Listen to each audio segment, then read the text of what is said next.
Justin Derisi. I am the content marketer here at Stay in Touch. Welcome to today's webinar. Today we are doing another installment of our best practices series. This edition is entitled Building Your Hotel's Tech Stack for Success in the New Normal.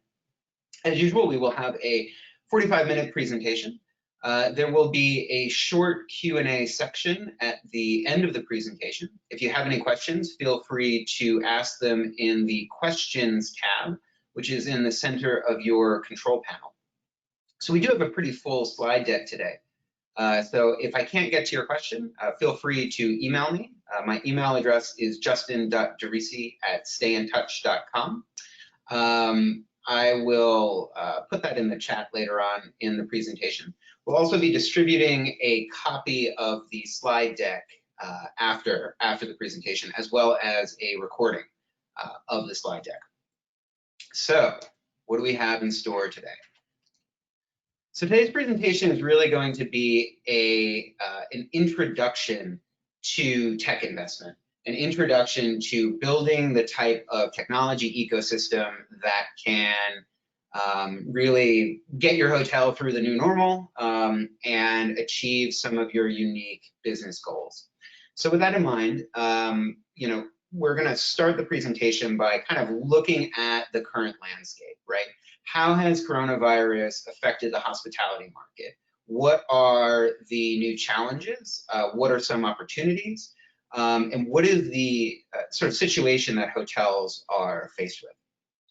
And secondly, we're going to look at kind of thinking about tech investment, right? So, when there's a lot of different third-party platforms out there, third-party solutions, right?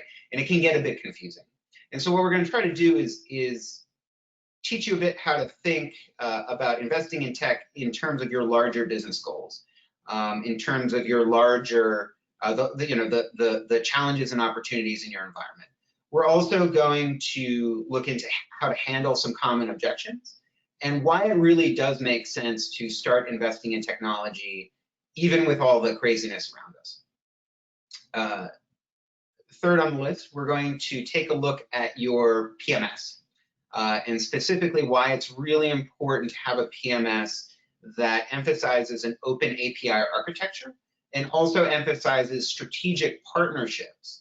And by this, I mean person-to-person, organization-to-organization partnerships with their technology vendors. The PMS is the heart of your technology ecosystem. It can't do everything, but it can do a lot. And you really need it to unify all of the different solutions that you're going to have that will make up your ecosystem and will ultimately make up your guests' journey. So then we're going to look into some specific integrations. Now, this is not going to be a complete list of all the integrations out there. We are going to focus mostly on integrations that deal with the in-stay portion of the guest journey. So not so much, social media, booking, marketing, that kind of thing. So here we're going to look at guest-facing, contactless check-in and check-out, and all the different platforms that you'll need for that. We're going to look at how to generate revenue and also how to utilize a CRM. We're also going to look at mobile automation and task management and why you might want to have a third-party platform to help you with that. And then finally, we're going to look at mobile guest messaging and reputation management. So I guess that we'll get a little bit into the post-stay period, but mobile guest messaging is another important piece of technology that you can utilize. Finally, we're going to look at emerging technologies. So things that are just on the horizon that maybe aren't quite being utilized or maybe only being utilized in a limited fashion. We're going to look at what people are talking about and maybe what you should start looking into a couple years down the road. So let's get into it. Surveying the scene. How is the post-COVID new normal affecting the hospitality market? Okay, so this is actually a really great resource here. The website is called Destination Analysis, and they are a marketing company that focuses on the hospitality industry. And they have a really great section called Insights and Updates. And what they do is they do weekly surveys of traveler sentiments. Stay in Touch isn't affiliated with them at all. I just picked them up doing my own research, and I like them quite a bit. I think it would be helpful. That being said, as of August 30th, 2020, we have some good news and we have some bad news. So travelers are slowly becoming more optimistic about travel. So the general perception that travel is unsafe is at its lowest level since June 15th. As of the end of August, almost 55% of Americans are either traveling or they're ready to travel with some or no hesitations. 43% of Americans also say that leisure travel is at least somewhat of a high priority in their personal budget for the next year. I would imagine that everyone's been cooped up for 6 months. You know, eventually they want to get out of the house and take a vacation. So there's a flip side to that, though. Travelers are still very nervous about health and hygiene. So almost half of American travelers have canceled a trip due to COVID-19. I would imagine in the future that number will, decrease, but it's still a big factor. Almost half report that they are not very or not at all confident that they can travel safely in the current environment. So, while people are becoming more comfortable traveling, I wouldn't say the traveling body as a whole is comfortable as a whole with traveling. There's still a lot of, oh, you don't seem to, oh, how's that? There you go. I had a little bit of a technical difficulty, but I think the screen is showing now. Yes, so travelers are becoming more comfortable traveling, but they're not completely comfortable. And issues surrounding hygiene and social distancing will still be a factor. In comparison, a little under 30% feel confident that they can travel safely. So the people who are totally confident are still in the minority. So if you look at I'm actually, for the next couple of bullet points, I'm going to go to the next screen because I have the graphics here. So travel is still down overall, and if you look at the big holidays at the end of the year, so Labor Day, Thanksgiving, and Christmas, you see that they're down about 50% from last year. That's not good. And rural destinations are still favored. This has actually been a theme, or a small theme, throughout the best practice series this year. People tend to stay away from the cities. They tend to stay away from crowded areas.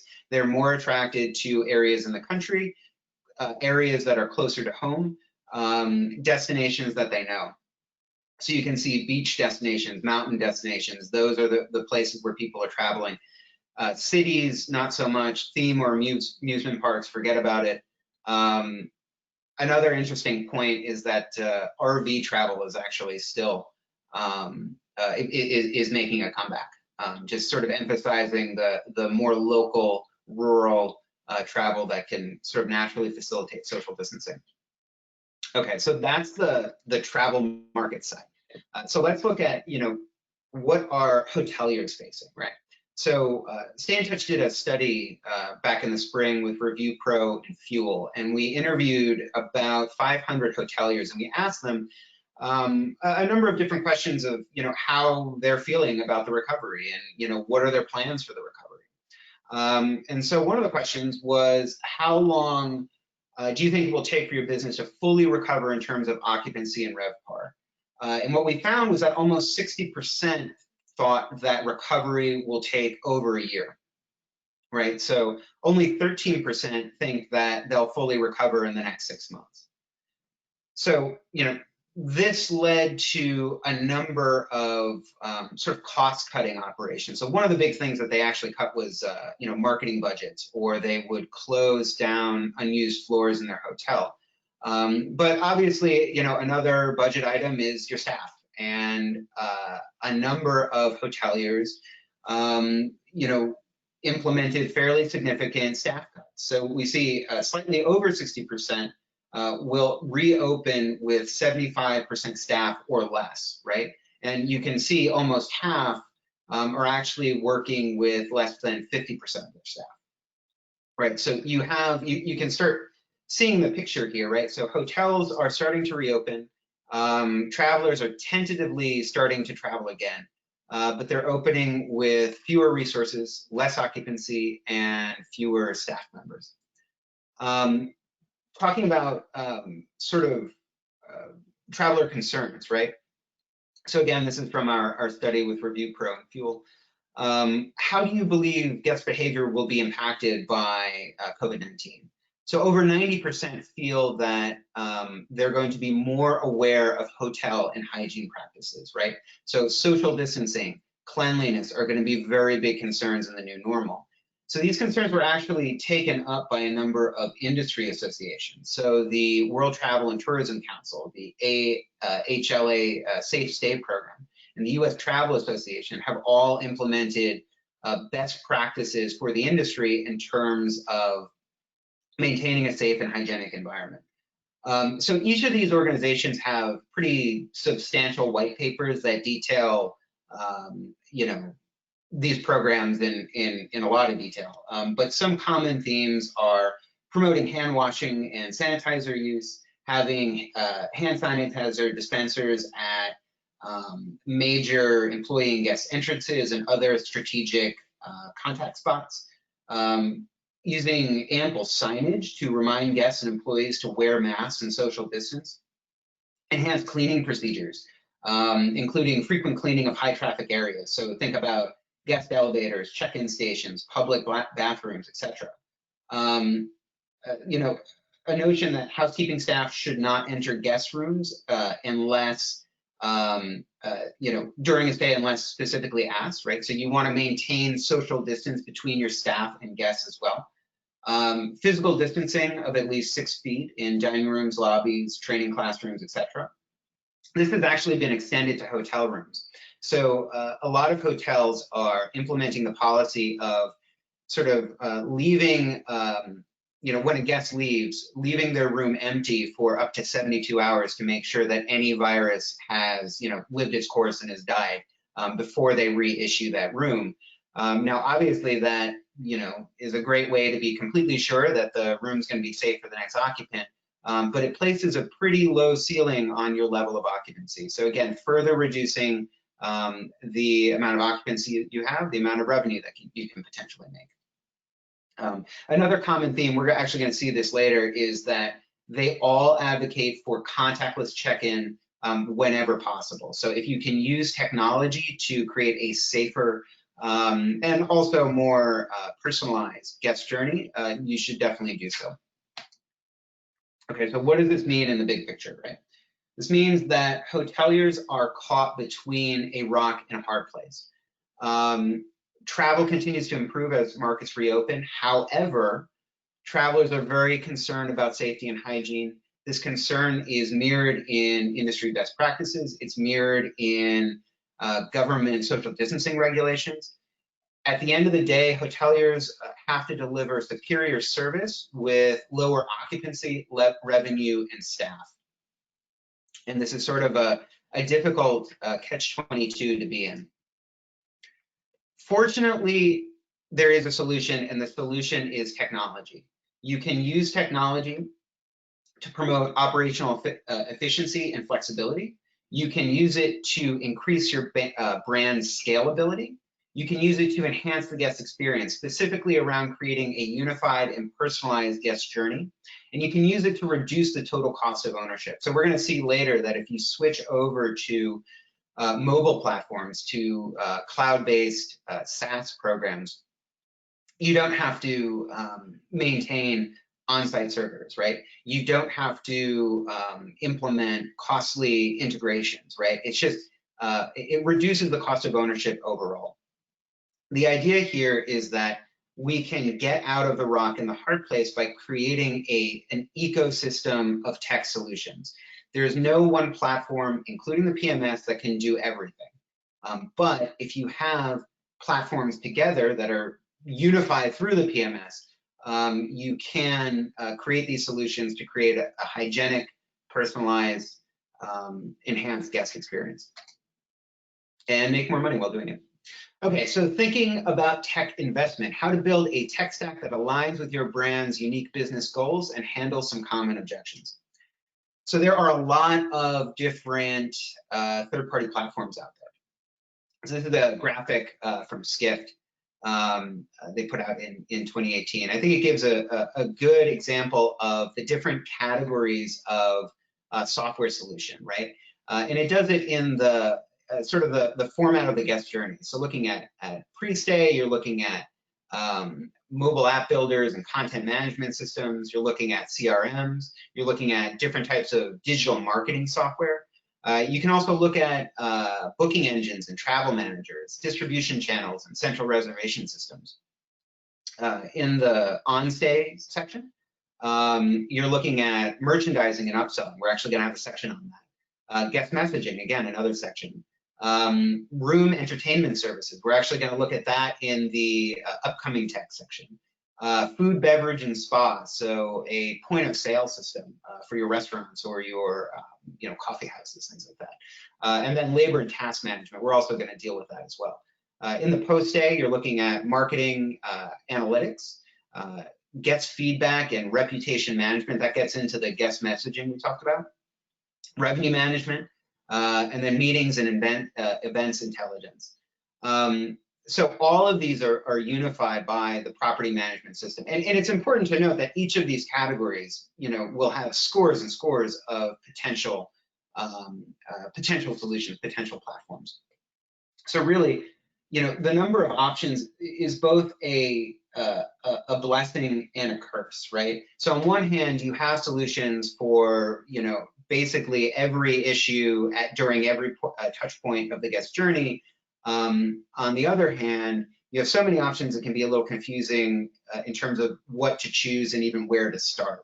And really, when you're looking at this whole format, you have to start by analyzing your current technology stack, right? So what does your stack do well? What does it not do well? Are there any gaps that you need to fill? Ultimately, do you have the technological tools to meet your business goals, right? So when you're approaching a new solution, you have to think, will this solution increase my property's revenue? Will it make my job easier or the job of my team easier? Will it enhance experience or safety of my guests? In order to do that, you really have to sort of know your brand and know your property and know your market. What are your business goals? What challenges do you face in your environment? Are there any guest or employee pain points that you want to address? It's really important to avoid buying a technology only for its niche or cool factor. You really have to look into whether this technology is actually going to streamline operations. So that actually goes into the picture on this slide. There's a hotel in Japan where they have a series of animatronic dinosaurs that sort of act as concierges and maids and things like that. Certainly it's great from a marketing perspective. I know that hotel stuck out in my memory, and I might want to visit it from a curiosity standpoint, but they did have a lot of operational difficulties. So for one example, they had a sort of I guess an Alexa-like program in the room, and it would actually wake snoring guests, asking them to repeat certain questions. And then you had the dinosaurs on the front desk weren't able to copy passports of guests checking in, things like that. So kind of a neat idea, but they didn't do all of their homework and they didn't sort of anticipate some of the unexpected problems that might arise. So that's another issue. Number 5, does it easily integrate with an existing technological infrastructure for enhanced compatibility and cross-functionality, right? So, will this piece of technology integrate with all of the other technology that you use? That's very important. So you might almost want to do a SWOT analysis of your business, right? So, looking at your strengths, your weaknesses, your opportunities, and your threats. So think about what type of business you have. Is it a leisure hotel or, a business hotel? Are you a Marriott located in, the center of a city or by an airport, or are you a rural resort? What type of travelers do you attract? Do you attract millennials or families or business travelers? Are your travelers retired, or are they more budget conscious, right? All of these things will affect your challenges and opportunities, quite frankly. What's your brand identity, right? Are you and what's your brand size? Are you a single property brand? Do you have multiple properties? Are you an international brand? What's your identity? Are you kind of a funky, quirky independent hotel, or are you, catering to a more conservative business audience?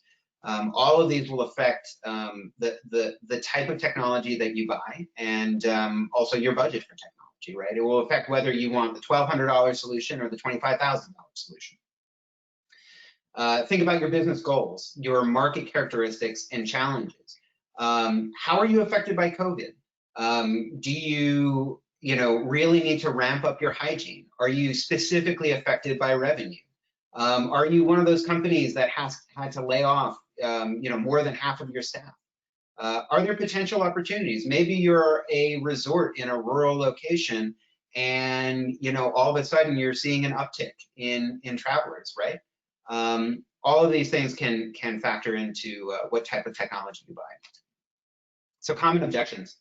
I think cost would be a big one, right?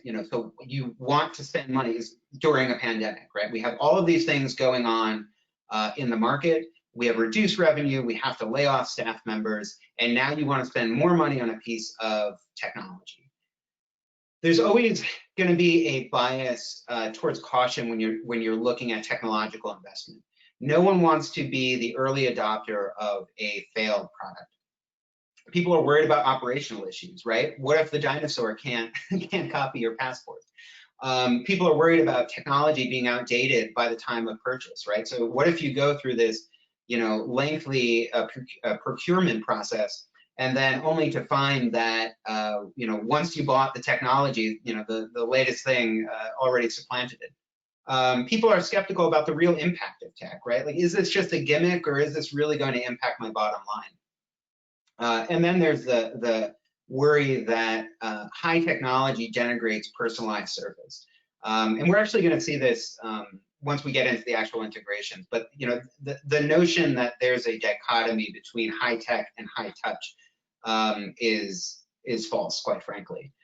You can deliver, using technology will enable you to deliver more personalized service.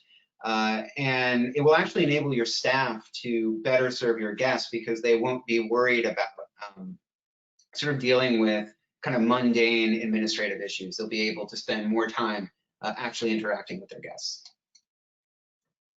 How to handle common objections. So you need to understand your brand, your market, and how the tech fits into your overarching business goals. We covered that. It's really important to thoroughly research your product and prepare to present a well thought out case as to how it will solve any problems and challenges. You also should have an overview of how you chose your particular vendor, and be able to show the depth of your research. You really want to go through and say, how is this going to solve problems and challenges? Here are potential issues that can arise, and here are the solutions for those issues. And, kind of go into, a history of how you made your decision. So we decided, we had a choice of 3 different vendors. Here are the pros and cons of all 3. This is why I went with, vendor 2. It's really important to show the ROI of ownership, especially using whatever metrics you can get. You really want to show, right? Like, so you want to make your argument as quantitative as possible, right? Like, really drill down into the numbers. So, kind of general reasons why you need to invest in tech, even during a pandemic. So, right now, contactless technology isn't only a luxury, right? So, it used to be that contactless technology was used by forward-thinking hotels, hotels that had a sort of tech focus in their brand, or luxury hotels that wanted to really just take their service to the next level. Today, it's really a necessity. As I mentioned before, there's a number of different industry associations that are sort of advocating for contactless tech. You really needed to promote hygiene, to promote social distancing, and to get the most out of your staff.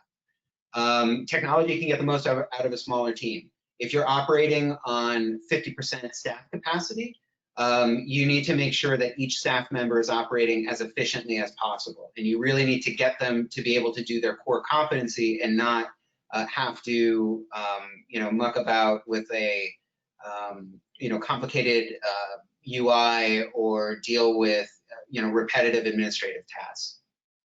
Technology and personalization go hand in hand.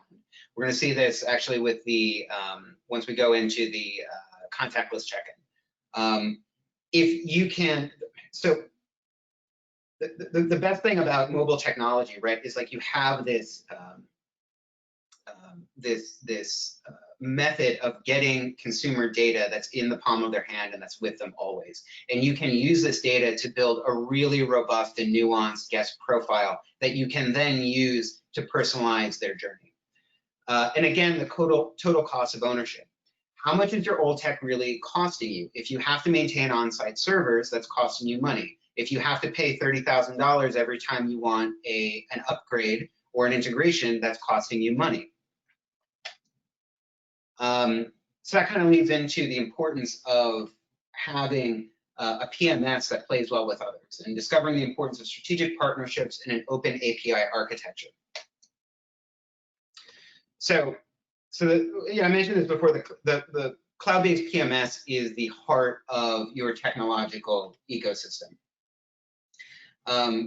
Cloud-based PMSs can consolidate guest data from multiple sources, giving hotels real insight into their preferences and spending habits. It's this centralized guest profile that provides a foundation of a truly seamless and personalized guest journey. But this can't happen unless your PMS can easily interface with a myriad of tech platforms. So if you look at this, right, you have sales, distribution, revenue management, you have your marketing platforms, your guest-facing technology, and all of your back of the house operations and administrative functions. These all have to integrate together seamlessly into a seamless whole. The property management system is the central node that allows you to do that. Benefits of a mobile PMS with an open API. Again, creating a seamlessly integrated guest journey. Having operational flexibility that comes from connecting to a vast and growing ecosystem of third-party platforms. There's a number of different new problems that arose with coronavirus. And indeed, there's a number of different third-party solutions that can potentially solve those problems. But you need to have a PMS that can connect to those solutions for them to mean anything for your property. Reduce total cost of ownership. So automated upgrades at no charge. We upgrade our software every 3 to 5 weeks. That happens automatically. It doesn't, you don't have to pay for it. Low cost integrations, right? You don't have to spend sort of an integration tax to get a third-party platform. And again, no need to maintain on-site servers. Another interesting point is you can actually use these products to increase your revenue. So if you can send people targeted messages for upgrades or amenities directly to their mobile phone, you can actually gain more ancillary revenue than you would spend in the monthly SaaS fee. Being able to access hotel operations anywhere, anytime. So this is a safety factor. If you can take some of your staff and move them off-site, that's going to be safer for them and ultimately safer for everyone. It's also important for your general manager and anyone dealing with hotel rates because you can, adjust to changes in the market, adjust to, potential issues that might arise in the hotel from anywhere on the planet. Okay, a word on strategic partnership. So technology partnerships are more than just tech connections. Integrations can never just be plug and play. They require a great deal behind the scenes work in order to function. So remember, when we say open API, each platform has a number of individual APIs that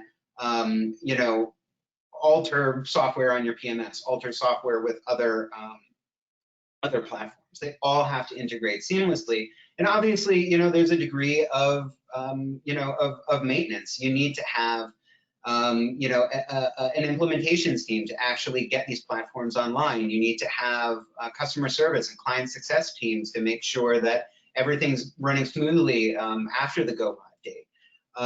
You know, that being said, technology partnerships can never be a very simple transactional interaction. They have to be strategic partnerships.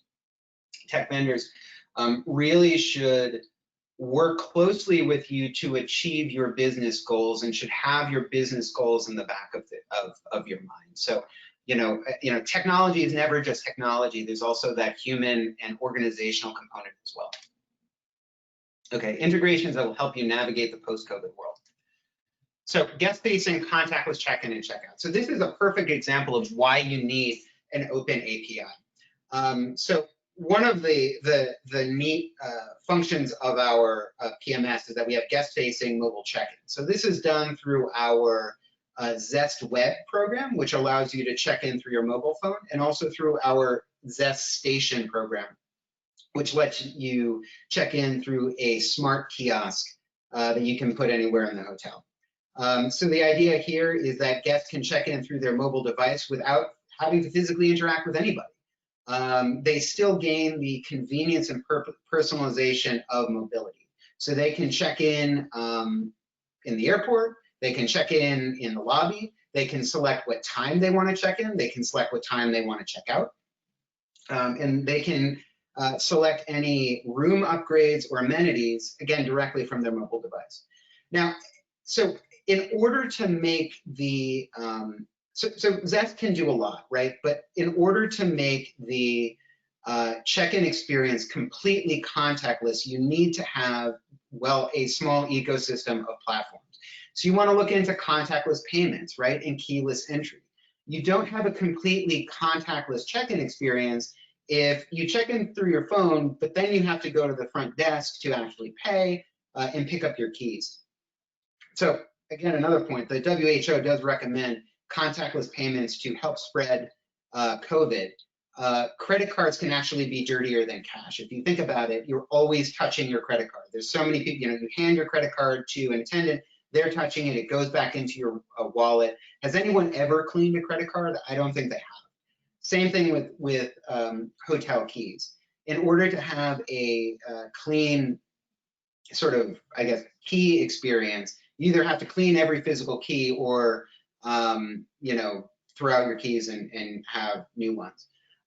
So it's just better to go contactless from a hygiene perspective. Again, we're gonna talk about guest messaging in a little bit, but you know, people do have questions, people do have issues. It's better to handle those issues from a mobile basis than risking physical interaction. The whole point of this, though, is that even in this one touch point, you know, guest check-in, you still need multiple platforms in order to make it completely seamless, completely personalized, and completely contactless. That's why you need an open API. So guests do want to have a choice, right? Travelers prefer technology that gives them more convenience, control, and customization, right? So 57% prefer mobile notifications about deals and coupons in stores. So this is dealing with customers in general rather than specifically travelers. Almost 3/4 of business travelers prefer mobile check-in when offered. Hyatt O'Hare actually saw their guest satisfaction increase by 1/5 once they implemented a mobile solution. And mobile solutions with targeted upsell ads can actually give you a real advantage in terms of revenue. We're looking at a 5 to 20% conversion rate, which for an average hotel of about 150 rooms can lead to an extra $65,000 a year. So again, looking at that total cost of ownership. Mobility lets a guest choose how they check in. So they can check in through their phone, through a smart kiosk, or through a hotelier, you know, provided that they're armed with proper protective gear. And of course, a tablet that will give them access to the entire hotel. And that would be through our flagship Rover PMS system. You know, I mentioned that this also allows guests to choose how they experience their guest journey. So we can actually send them options for early check-in and late checkout, and different amenities and upgrades. So here I'm just reemphasizing that different industry associations are recommending the use of contactless or touchless solutions wherever possible. So this isn't me saying this, this is the ALHA and the US Travel Association. Okay, so this is kind of transitioning from check-in to more of a revenue dimension. So one of the things that ZestWeb can do is we can send people automated, targeted messages for upgrades, amenities, and check-in and check-out times. This is really important because you can have, you can sort of advertise your amenities with visuals. You can have custom text. You can send people information about your loyalty programs. This was actually a recent upgrade. I think we did it last month. But if you really want to push a loyalty program, there's no better way to do that than having a screen on your customer's mobile device. Early check-in and late checkout is also a really great function. I know personally, whenever I'm on the last day of a trip, maybe I like to stay out a little later than normal, and I would certainly want I'd certainly be willing to pay money for an extended checkout, put it that way. And you can do amenities as well. So one thing you can actually do with amenities, because these are completely customizable, is have a sort of COVID preparedness kit, right? So I feel like pre-pandemic, people would forget, toothpaste or a tie or, other random sundry items.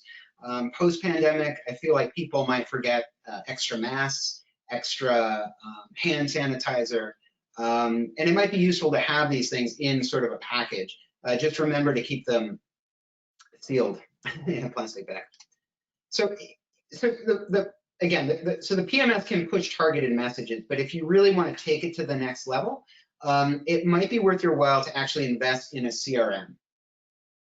So, if you look at the type of data that a PMS stores, right? So a PMS stores the foundational data of the guest profile. So we're looking at your reservation information, your stay and purchase history, your hotel's room inventory, your rates, and your basic housekeeping and maintenance information.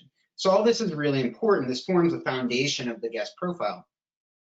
But a CRM can build on this, right? So they can add customer loyalty status. They can add social media data, including influencer status.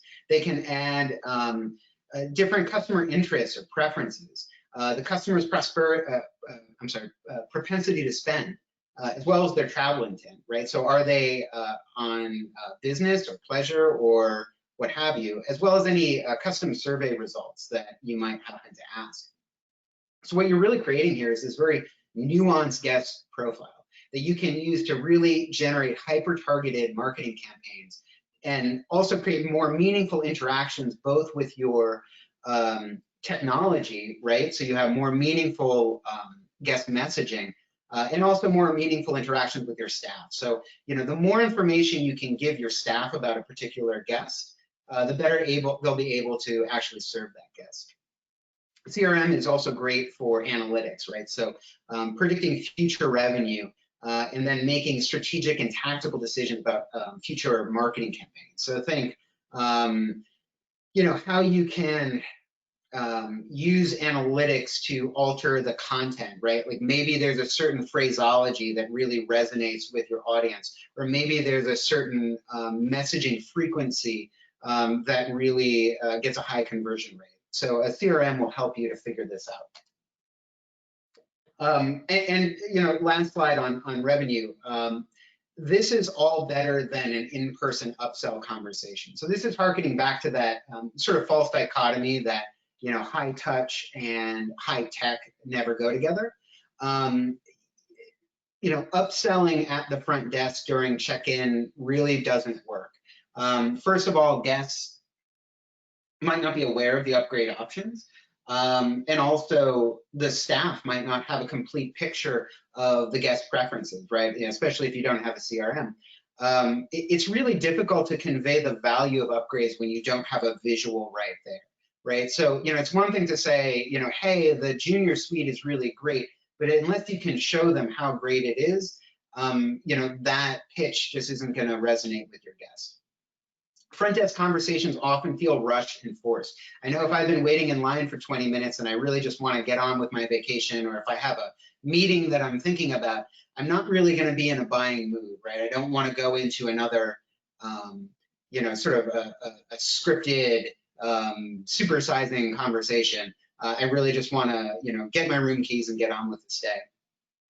And also, you shouldn't be physically interacting with your with your guests, due to COVID, right? So any way we can take an interaction away from the physical space and move it into the digital space, everyone's going to be safer. Okay, automation and task management with housekeeping. So we've talked about how there are these heightened hygiene standards that hoteliers have to comply with. Travelers and industry watchdogs expect hotels to provide exceptional cleaning and maintenance services. You can't do this with old technology, right? If you have a reduced staff and you're managing your housekeeping with a clipboard and a walkie-talkie, you're going to make mistakes, right?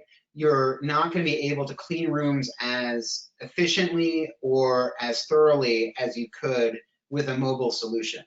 If you make mistakes, even if they're not directly related to hygiene, this could be potentially fatal to your business, right? So previously, if I had a hotel room and it wasn't very clean, and I wrote a negative review, that would be embarrassing to the brand. It's certainly not something that you want, but it wouldn't impact my health, and it wouldn't impact the health of my loved ones. So really, negative reviews around hygiene can be really fatal to your business.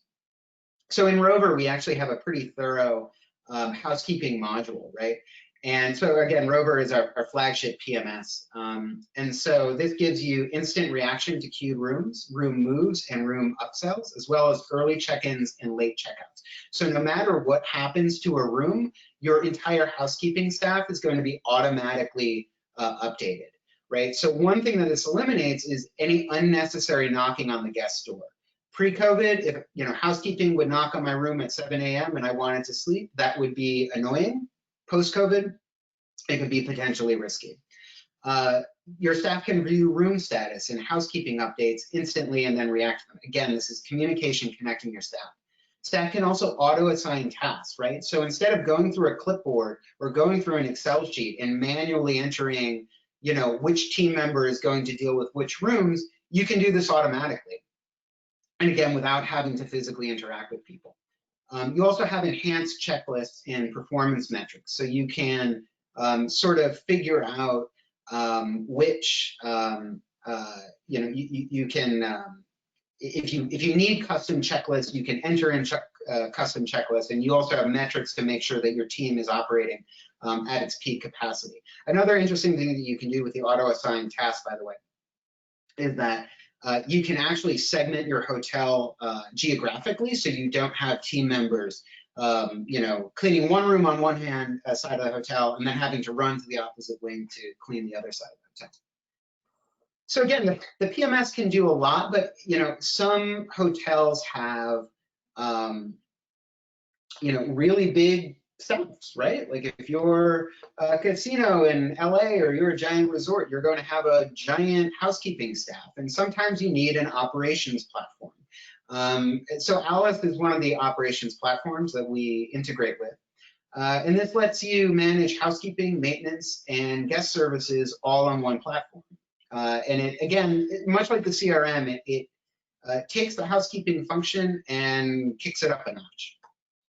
They describe their product as the veins of the tech ecosystem. So you can imagine the PMS is the heart. So Alice would be like the veins, and you can sort of, I guess, pump information back and forth between your different back of the house teams. They also offer something that's pretty cool. They have a free COVID-related checklist. So I mentioned before in our housekeeping module, you can,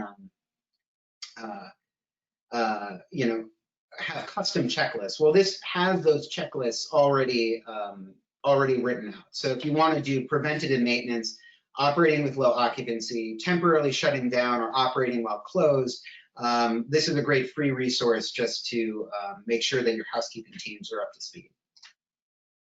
And by the way, their checklists are all based on industry standards. Okay, so guest messaging and reputation management.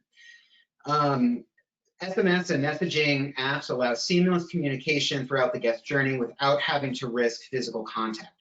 So this is really important, right? You don't want to have your staff physically interacting with guests, but it can also do a lot of other things, right? So chatbots can actually free up bandwidth by using natural language and machine learning to handle more routine guest questions, right? So in the old way, if I wanted, let's say room service, or I, had some other issue or question that I needed to ask the staff, I'd have to either walk down to the front desk or phone the front desk agent. Of course, if you're on the phone, you can only handle one guest at a time. But if you're chatting, you can handle more than one, right? I think everybody's been, chatting on Facebook and also chatting with someone via text and maybe chatting with someone, through another application. You can handle more than one question at a time. You can even expand this bandwidth by using chatbots.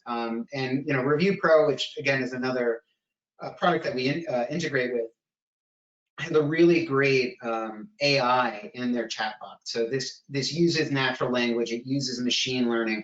As it interacts with your customers more, it will have more nuanced conversations. It might even be able to pass the Turing test. You can also proactively improve your guest stay by instantly answering questions and taking requests before they turn into negative reviews. So this is another example of how technology can enhance service and create a more personalized guest journey.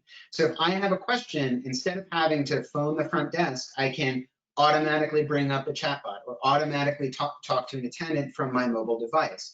If there's a problem, as a hotelier, you want to solve that problem when the guest is in the hotel, right? I think everybody has a story where, a guest had an issue, an attendant, resolved that issue quickly and efficiently, and then you turned a negative experience actually into a positive experience. You can also utilize in-stay and post-stay surveys to gain insights into your guest preferences and prioritize improvements. So again, if you have something like a guest messaging and reputation management software, you can then integrate that with your CRM to build a more robust guest profile. So Review Pro has something called the Global Review Index, called the GRI.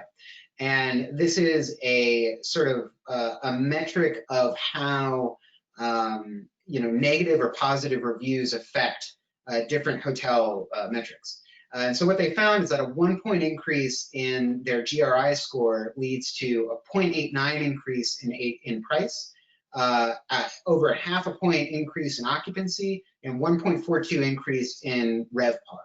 So reputation matters, right? If your hotel has a positive reputation, you're going to get more guests in the long run, and they're going to be more willing to spend money once they're in your hotel. Emerging technologies. So this is the last slide. I know we're a little bit over, but so again, I want to link this back to the importance of an open API.